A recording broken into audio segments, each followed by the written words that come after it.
Hey guys, Field Marshal here with the Blaster Factory. Welcome to our first Q&A episode.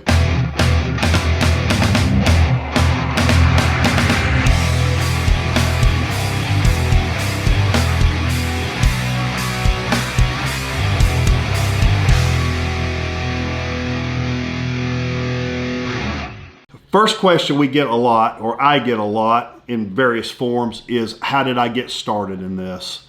Well, about 5 years ago or so, I went online because I wanted to build an E11 blaster.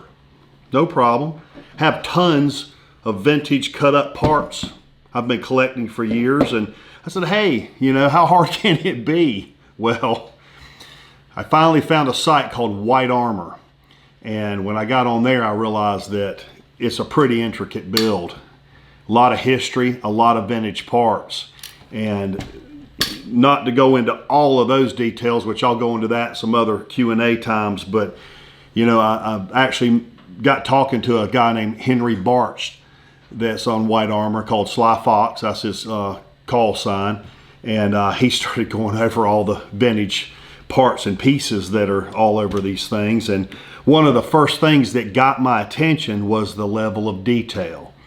And of course, you guys, any of you people out there, builders out there that see us doing our builds daily on Facebook or RPF or any of those things, you'll notice that I have a machine shop and we do a lot of R&D. I build pneumatic launchers and paintball guns and various other things, and the detail and the machining got my attention. And one of the first things I noticed that I couldn't find when I was building my first E11 was this little guy here. And this is the first project that I started to tackle when I started. And it is the E11 Power Cylinders. And this little guy, you may have seen them before, they're on the magwells of the E11s.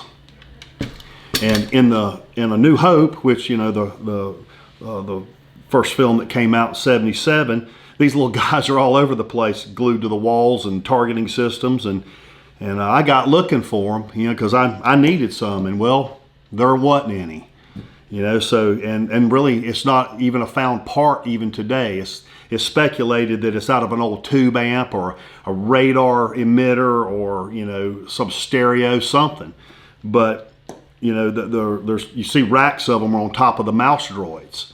And these little cut up guys there's 5 of them that are actually on the E11s, and I proceeded to figuring out how to build them. And that is literally the first project that I started doing. Next question that comes into us today is a very common one, is what's my process, or how do I choose what the next project's going to be? Well, usually I take a look at whatever prop that's out there, like the first one I started, the E11, and when you start looking at what the original prop builders were doing and you realize there's a bunch of vintage parts or modified things, and you start trying to find the part, and like on the E11, there's a couple things on here, like the scope, mag, Heinzler counter. All of these are vintage parts, and in order to copy them, you've got to find them, or I like to find them. That's the best way of copying them. That way you're actually making something that's legit, to size, to scale. You could copy all the little details on it, and of course, one of the first projects I started to after the power cylinders was getting the M38 scope, which I found a couple of those I actually already had because those were in old Sherman tank periscopes. And I thought that was really super cool, and that got me excited, and so I went through drawing that up and laser scanning the geometry and sending that out to have the body cast, and then we machined the other parts to it, and come up with a one-to-one replica. And that's kind of the process behind all of it. It really helps if you have the vintage items. If you're going to copy them, from the Heinzler counters, Eagle counters, to, having the M19 scopes that are on a lot of the Han Solo blasters. And, a pre-war Mauser, which this was, used as the base for the DL44. You know, I have a real vintage one here that was laser scanned, and I'm sure you guys have seen my steel replicas, and I'm about to come out with an aluminum replica. And another cool thing, this is a Hensoldt scope, sniper scope from World War II. Very rare, you know, and that's another thing that really kind of sucks me into doing all this stuff, especially out of the original trilogy, is that all of the vintage items are so rare and so collectible that it just keeps your attention. You know, it's not something you're going to find, you know, at the local dime store. You know, you've got to actually dig and go through curio shops and auctions and junk piles and to find some of this stuff. So there you have it. That's where it starts. Okay. Next question. This comes in from Guy Romhild off my Facebook. Rumor has it you have a Leia's Defender blaster in the works. Is this true? It is true. I started molding, laser scanning and molding the grips a couple weeks ago. Currently making a injection mold for these. That's going to take a month or so, if I'm lucky. And I've already started working and disassembling and laser scanning the rest of the Margolin 22 made in the USSR pistol. There you go.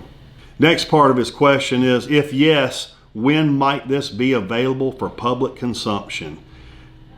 Well, that's hard to say, but I estimate this will probably be somewhere first of the year, maybe January or February is probably. I won't probably get this one out by Christmas. I know I usually have a big build come out toward that part of the year, but this is actually a pretty intricate build. And you know, if you take a look at these grips, you know, there's a lot of detail that has to be taken care of in the injection molding process. Even the little metal pieces in there. Have to make a mock mag, and there's almost 30 something machined pieces that I know of right now that's got to be dealt with in some form or fashion. Now I do, and very proud to say that Reed models the cylinders on here that show up on a lot of blasters.